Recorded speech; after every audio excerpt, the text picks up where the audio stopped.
அதுக்கு இந்த பள்ளி எனக்கு ரொம்ப முக்கியமான பள்ளி.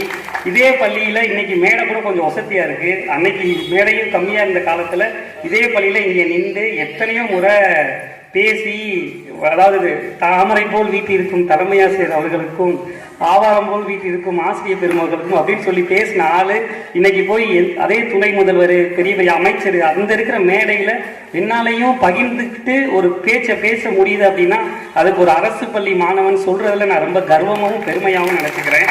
அதுவும் இனி வர்ற தலைமுறைக்கு நான் என்ன சொல்றேன் அப்படின்னா, நீங்க ஆங்கில வழி கல்வி படிங்க, இந்தி மொழியை தேர்ந்தெடுங்க, நீங்க டெக்னிக்கலா எவ்வளவு விஷயம் வேணாலும் போங்க, ஆனா உங்கள்கிட்ட இருக்க தமிழை மட்டும் விட்டுறாதீங்க. நீங்க தமிழை விட விட உங்களுக்கான அடையாளம் மறுக்கப்படும்ன்றத தொடர்ந்து நான் எல்லா இடத்துலையும் சொல்லிக்கிட்டு தான் இருக்கேன். நிறைய விஷயங்களை முன்னெடுத்து போறதுக்கு எல்லாரும் சொல்லுவாங்க. என்னை பார்க்கும்போது கூட நான் அரசு பள்ளியில படிச்ச மாணவர் மாதிரி இல்லை, ரொம்ப அப்டேட்டடா இருக்கும், டெக்னிக்கலா இருக்கும். அதுக்கு காரணம் என்ன அப்படின்னா நம்மளோட ஆசிரியர்